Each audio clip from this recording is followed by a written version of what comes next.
윤 대통령이 딱 1분 50초만 묻겠다고 했는데 문영배 대행이 딱 잘라 거절했습니다. 재판장님, 남은 시간 한 1분 50초만 한번 물어도 되겠습니까? 그거는 대리인한테 좀 전달해서 대리인이 좀 물었으면 좋겠습니다. 예. 주신문서하고 관계없는 기술적인 저희 지금 증인은 보안 점검을 한 그 기술 파트 분야인데 일반 선거의 절차에 관한 어떤 실제 운영에 대한 의견을 묻고 있습니다. 네, 관계 있습니다. 질문하십시오. 아니 지금 저기 이래서 제가 시간에 기반해서 규제를 하려고 하는 겁니다. 제가 내용에 기반해서 규제하면 제 지침에 안 따르시잖아요. 저는 관계 있다고 생각합니다. 하십시오.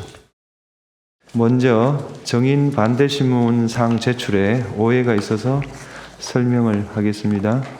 정인 반대 신문사항을 1일 전에 제출해 달라고 재판부가 요청한 적은 없습니다. 자, 어제 있었던 이 논란, 이 장면에 대해서 국민의힘 수석 대변인 목소리 듣고 제가 조기현 부위원장님께 반론 듣겠습니다. 문영배 헌재 소장 대행이 초시계를 가져다 놨다는 거 아닙니까? 예. 정말로 핵심적인 한 명 가지고 하루 이틀을 해도 부족할 만한 증인을 3명, 4명씩 해가지고 90분만 해라 8번 변론하고 대통령을 탄핵시키는 결론을 내겠다? 저는 절대로 국민들이 이거 납득하지 못할 거라고 생각합니다.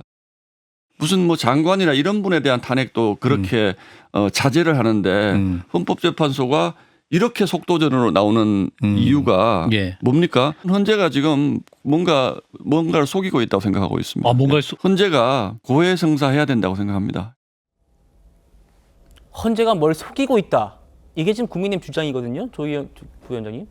전혀 동의할 수 없습니다. 이 사건 탄핵 심판은 최초 제기됐을 때부터 오래 걸리지 않을 것으로 예상했고 대부분 법조인들이 똑같은 평가를 했습니다. 왜냐하면 탄핵 소추 사유가 너무 명백하고 간단 명료하고 소추 사유를 주장하고 입증하는데 오랜 시간이 걸리지 않고 관련해서 증거 조사라든가 이런 것도 명백할 것으로 봤기 때문이었고요. 실제 7차 변론까지 진행하면서 본 결과 사실도 그랬습니다. 이번에 탄핵 소추 사유로 정리된 5가지 사유는 비상계엄 선포 행위, 포고령, 그리고 국회의 개헌권 침탈, 선관위 개헌권 침투, 그리고 법관 체포, 이 5가지입니다. 이 관련된 내용이 지금 7차 변론까지 오는 과정에서 충분히 주장이 펼쳐지고 증인신문이 이루어졌다고 볼 수 있는 거 아니겠습니까?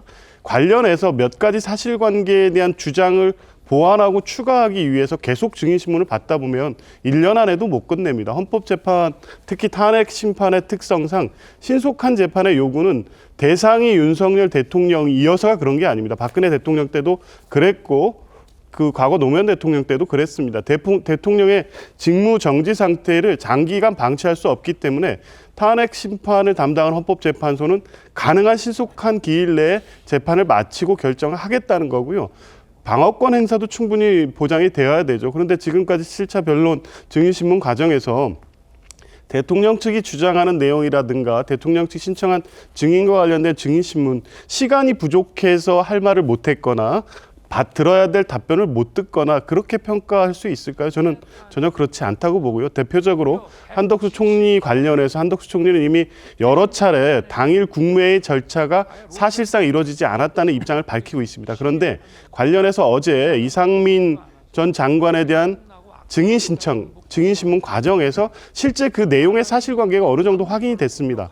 헌법재판관들로서는 이미 제출된 증거, 어제 이상민 전 장관의 증인 신문을 통해서 국무회의 절차가 제대로 진행됐는지에 대한 판단이 충분히 근거가 확립됐다고 봤기 때문에 추가적으로 국무회의 절차 위반 여부를 따져볼 그럴 필요성이 없다고 판단한 거죠. 그러니까 지금까지 진행된 증인 신문이라든가 제출된 서증이나 여러 증거 관계를 통해 종합해 보면 더 이상 9차, 10차, 11차 이렇게 늘려가면서 탄핵 심판을 더 계속해야 될 이유가 없다고 판단할 가능성이 높습니다. 물론 내일 8차 기일을 통해서 향후 최후 변론이라든가 이런 일정에 대한 헌법재판소의 입장 발표가 있겠지만 지금까지 진행된 상황을 보면 추가적인 증인 채택이라든가 추가적인 변론 기일을 통해서 대통령 측에 어떤 기회를 줘야 될 필요성이 높지 않다고 판단할 가능성이 크다고 봅니다. 조 부위원장님의 말씀에 현직 검사장이 또 이런 반론을 하는 것 같습니다. 현직 검사장입니다. 공개적으로 이런 글을 올렸습니다. 논란이 될 것 같습니다. 이영림 춘천지검장입니다. 절차에 대한 존중이나 심적 여유가 없는 헌법재판관들의 태도는 일제 치하의 일본인 재판관보다 못하다라는 생각이 들었다. 지금 헌법재판소 재판관들이 일제 치하의 일본인 재판관들보다 못하다는 거예요. 왜냐? 3분 발언 기회를 요청한 대통령 요구를 묵살하지 않았느냐. 아까 보셨지만 1분 50초짜리도 안 받아줬죠. 다음이요. 일제 재판부는 안중근 의사가 스스로 할 말을 다 했으니 더 이상 할 말은 없다라고 할 때까지 경청이라고 했다. 안중근 의사가 내가 다 말 다 했으니까 이제 끝내도 된다라는 말 할 때까지 들었다는 거예요. 다음이요. 간첩질에도 모든 주장을 다 들어주고 방어권 보장을 이유로 모 정치인에게 방면의 기회를 주지 않았느냐. 이 꼴을 보려고 내 할아버지가 의병을 일으킨 것이 아니며 내 아버지가 자유를 위해 참전한 것이 아니다. 김기현 대변인 어떻게 들으셨습니까? 그러니까 민주당에서 대통령의 계엄이 곧 내란이라고 어떻게 보면 프레임을 해가지고 지금 탄핵을 거쳐서 헌재 심판을 받고 있습니다.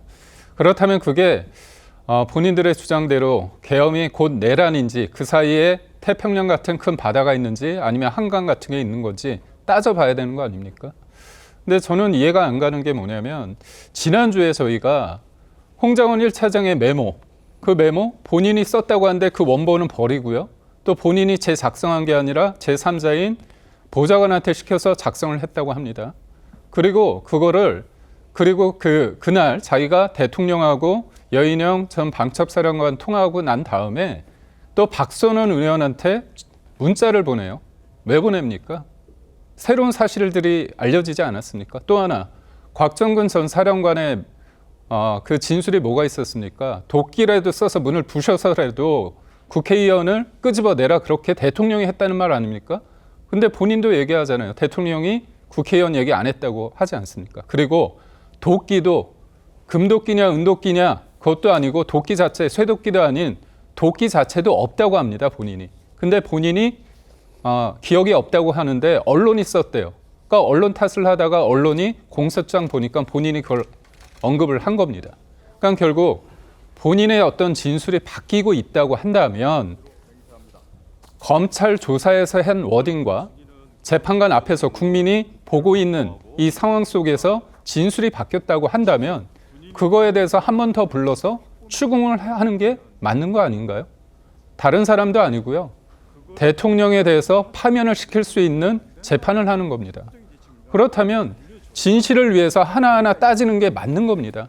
제가 이 이영림 춘천지검장 이분 얘기를 들어보니까 안중근 의사가 1시간 30분에 걸쳐서 얘기를 했다고 합니다.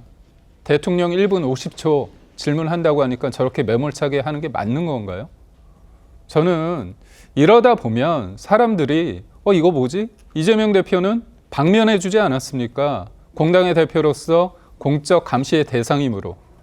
이게 형평성에도 맞지 않고 그냥 상대평가뿐만이 아니라 절대평가로 과연 헌재가 헌재법과 형사소송법을 준용하면서 제대로 하느냐에 대해서 의문을 가질 수밖에 없습니다. 예.